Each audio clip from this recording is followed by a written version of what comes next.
Hello everyone and welcome to FiST Chat, the vodcast that features discussions on the topics of film, science and technology. My name is Ben Warner and I'm joined once again by my good friend and colleague Steve Kern on a sort of cold Anzac Day here in Australia. How you doing there, Steve? I understand it's not as cold as in Adelaide as it is in Melbourne, but still kind of cool. No, that's right. Hello, FiST Chat fans. Great to be here. It's not too bad today, temperature-wise here. But things will hot up in a minute on FiST Chat. Absolutely, especially with all this equipment we got running. And that's probably a good place to start. We're going to talk about our iPad experiences. We've both had them. Steve's had his longer than mine. I've had it for about 2 weeks. You've had it since pretty much day two. Day two, yeah, of release. So, you're a good Apple boy there, aren't you? aren't you? So my first iPad. I don't believe there were two versions beforehand. Oh, absolutely. And as long as you don't tell me you lined up for it. No, I didn't actually. I went to a department chain and just walked straight in, straight out. Oh, that's the way we like it.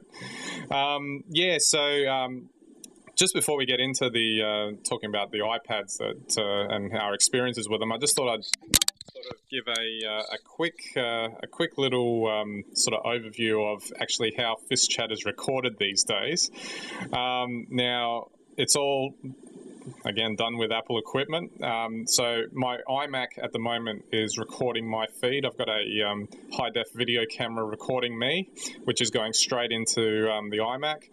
Steve's Skype video is being captured by my MacBook Pro, so I can actually look at him and have the discussion as we go along, and it's also recording his feed. I've got my iPhone, which is basically a timer. I've just got the stopwatch going, so because we don't want to run over time here. No, we don't. And now with the iPad here, I now have a device that I can look at my show notes, that if I've got any, if I want to look up any websites or anything like that during the show and refer to it, then that's become a very handy tool. Previously, before last week's episode, all the episodes before that, I was using a good old piece of paper as the the old-fashioned way to keep the notes. So it's kind of a sort of interesting way to do all of this and to use all this equipment. And it's, I don't know about you, Steve, but as you can cast your memory back to when we first started this is a lot more efficient an operation than how we started.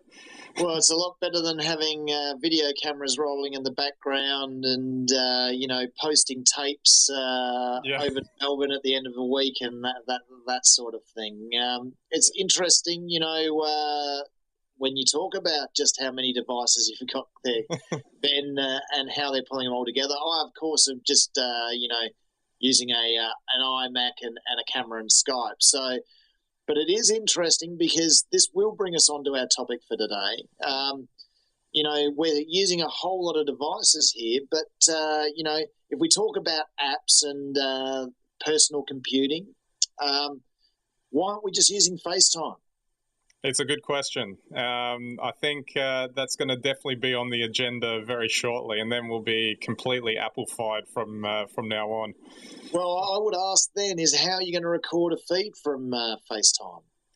Oh, that part's easy. I'm just using QuickTime 10 at the moment to capture the screen. So basically anything that shows up on the screen gets recorded. Can you do that on a tablet? I'm not aware that you can at the moment, but then I wouldn't be able to use the tablet to refer to my show notes. I'll be totally lost in the episode. Get yourself an iPad too. I hear they're going cheap. Because I don't have enough devices as it is. Well, that is my point, Ben. In my blog this week, which I typed up using notes on the iPad just for the exercise of it, I didn't enjoy it that much, and I take it you did something similar and didn't enjoy it that much either. Right. Basically, what I do like about the iPad is all about browsing, whether I'm looking at photos, looking at videos, and that can be through an app or just, through a browser, and browsing the web. So I like doing that, but I don't like doing anything creative, and we've spoken about that before. Yeah, I believe this time around this might have been around this time last year we did an episode on the iPad 2, and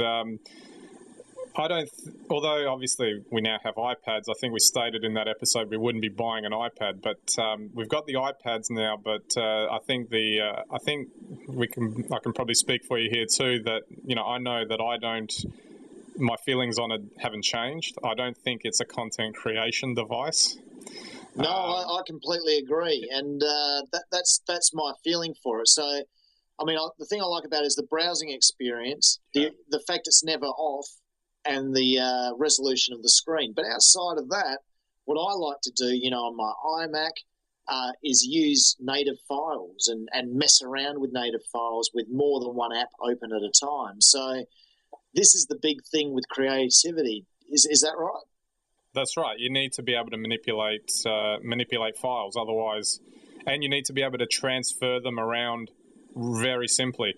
The iPad just doesn't give you the capacity to easily transfer any document, any photo, any video simply out of the device so that you can perhaps play with it on your desktop. There's iMovie, iPhoto. I think we were talking about Photoshop before we started.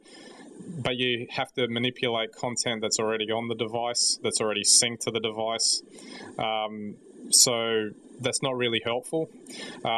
You talked about typing, your blog in notes. I typed my blog this week using Pages.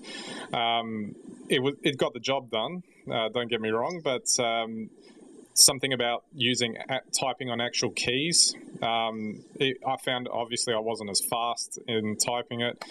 And I'm totally not sold on dictation, as in the voice recognition technology that's in the iPad, because I'm just not into. That's not how, when I'm writing something, that's not how I would go about doing it.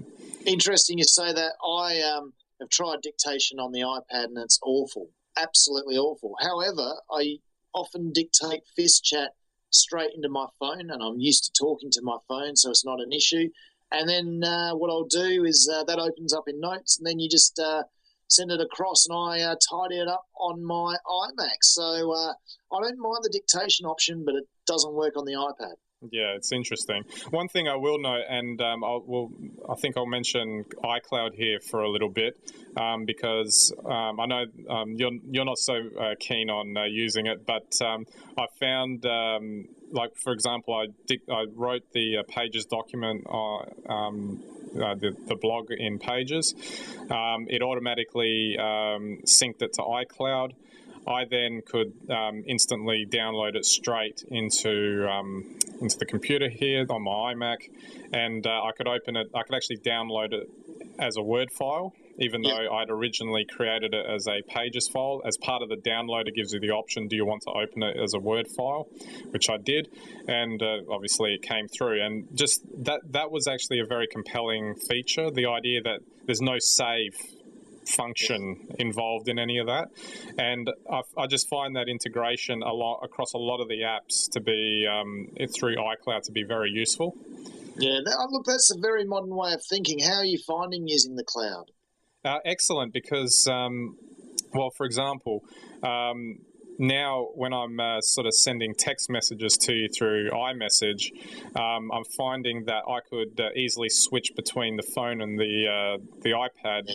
And it's like I'm not, there's no disruption to the conversation of the text message. There's other things too, like I'm just having a look here, things like obviously contacts, mail, notes. I would type the show notes, for example, on my phone when I'm out. I open up the iPad, they're there instantly. There's also, things like backup, which is quite useful. That's mainly what I use iCloud for now, and I know that restoring a device will be a lot easier doing that. But apart from that, it would be nice actually to have a few more extra features with iCloud. For example, I use OneNote out of Microsoft Office, and that pretty much lets you store the SkyDrive, Microsoft SkyDrive on the web. Actually, lets you store a lot of stuff on there. I think it's a bit more liberal than what iCloud is, and it seems to work in a way. That's why for documents, I'm probably going to stick with that, even though that sounds odd. I'm using a Microsoft application to do that. But at the end of the day, I'm still going to be using Office 2010 or whatever version it happens to be, rather than any of Apple's applications.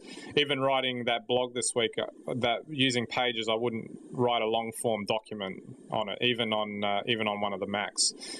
But yeah, like you, I'm loving the web browsing, the photo albums. That's worked really well. That's brilliant.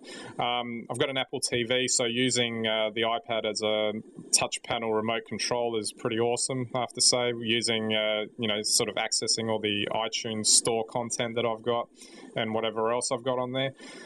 Social media obviously works well. Facebook, Twitter. That's a very good. It sort of lends itself to that. Although, to be honest, I find the Facebook app not that intuitive on the iPad. Seems like on the phone it's okay. I was just expecting that they really should just upgrade it, but I don't know. It just didn't seem as interesting.